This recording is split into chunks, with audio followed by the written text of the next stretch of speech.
Halo semuanya, gue Adapra. Jadi di sini gue pengen ngasih sedikit tutorial gimana cara nunjukin overlay FPS saat kalian gaming di Windows kalian, di komputer atau di laptop bebas. Jadi ini tuh gara-gara dulu saat ada perbandingan gimana sih performa beberapa game di laptop yang gue itu di TikTok, banyak yang nanya, "Bang, ini gimana sih cara bikin overlay FPS-nya, gimana cara ngitung FPS-nya?" Nah, jadi gini caranya, jadi gue bakal tunjukin apa aja yang harus dilakuin dan apa aja yang harus dia siapin biar dia muncul gitu. Jadi kita langsung ke layar laptop gue aja. Oke, jadi ini udah di layar laptop gue. Jadi kita buka dulu Chrome karena kita butuh aplikasi tambahan. Kita search saja namanya MSI Afterburner.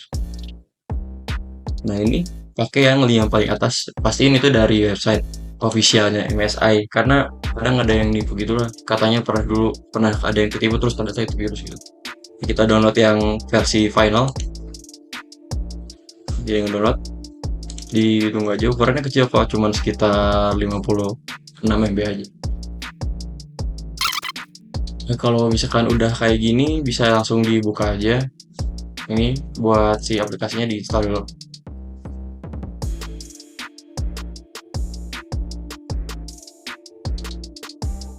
Nah, ini buat yang Nortonnya dimatiin aja. Install.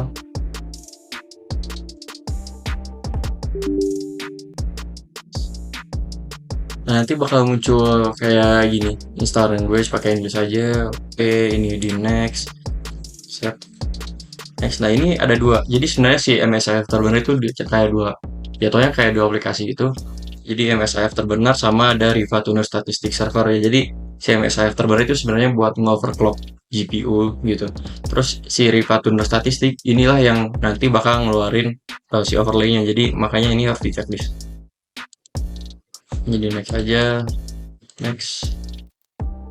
Ini bakal muncul lagi karena kan dia nginstal yang Riva Tuner Statistiknya. Ini saja. Next. Baik, proses instalasinya sebenarnya kayak aplikasi pada umumnya. Ini bisa jadi ada reboot kayak gini. Kalau misalkan itu mau muncul bisa di yes, tapi ya harus nge-install level dulu gitu. Ini kan lagi kebetulan nge-video jadi gue pencet no. Ini finish. Ini bakal disuruh buat nge-reboot dulu. Jadi ada beberapa kasus dia harus nge-reboot dulu, ada juga enggak. Jadi nanti ikutin aja si suruhannya apa.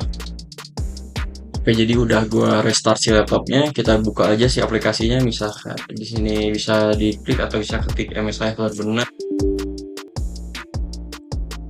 Nah, di sini nanti tampilan awalnya kayak gini. Ada grafik-grafik dan di sini tuh buat nge-overclock si GPU-nya. Tapi kita bakal fokus ke bagian yang setting gear kecil ini.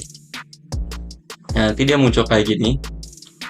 Nah, bisa dilihat di tab monitoring.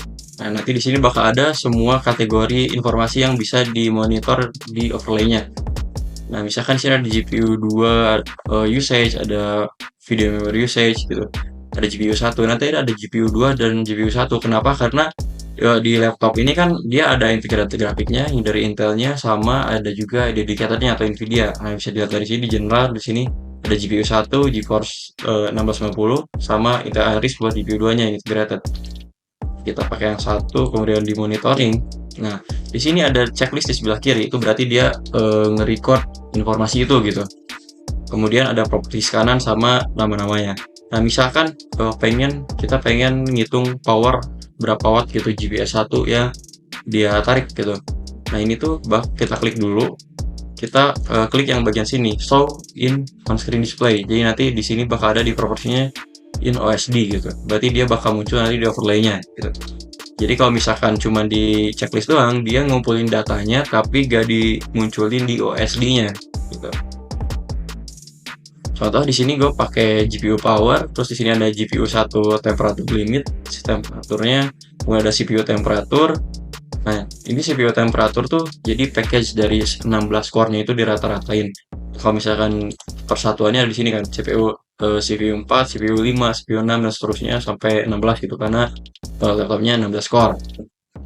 Nah, misalkan di sini juga ada CPU reset berapa persen dia kepakainya, PSD, kemudian ada CPU power, RAM usage, sama di sini ada GPU temperatur, GPU usage, sama frame rate. Jadi berapa sih FPS dari game itu gitu. Nah, kalau misalkan yang di kalian pengen berapa minimumnya, average-nya, max-nya, berarti yang min ini tinggal di on-screen display gitu. Tinggal gitu aja. Cuman karena gue itu gak suka yang banyak-banyak banget, jadi beberapa aja gitu yang penting gitu. Kemudian kita lanjut ke on-screen display. Nah, ini sebenarnya ada toggle on-screen display, jadi pakai tombol slash bisa diatur mau pakai tombol apa aja. Jadi nanti misalkan mau ngilangin si overlay-nya tinggal pencet itu dia nanti hilang gitu, gak kelihatan. Cuman kadang ya tergantung juga sih. Kadang si overlay ini tuh kalau misalkan laptopnya speknya pas-pasan itu kayak laptop gua nanti agak berat. Jadi kadang waktu dipencet itu gak hilang atau gak muncul gitu, harus ditungguin dulu. Nah, kemudian di sini bisa mencet more, nanti ya di sini ada Windows baru. Nanti ini buat properties gimana sih tampilannya. Misalkan ini untuk on-screen display zoom-nya, ini bisa digedein, dikecilin. Nanti bisa disesuaikan sama kebutuhan kalian gitu. Bisa di trial aja apakah gedean atau kecilan. Ini cobain kita launch game. Sini ada architect. Sederhana aja. Nah, ini kan nggak muncul ya. Kita harus pencet dulu slash baru muncul dia. Gitu. Jadi nanti ada di sini buat si ukuran-ukurannya. Misalkan kita load.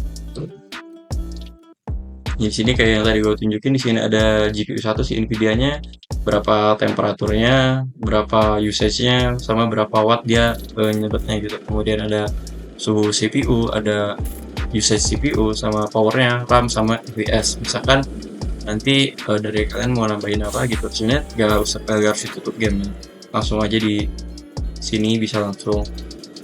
Misalkan kita mau nambahin frame time in OSD gitu, bisa show in display. Di sini ada in OSD dan urung graph karena dia di settingnya di sini dalam bentuk graph gitu, bisa text, bisa graph. Cuman frame time lebih enak graph kan, bisa di apply.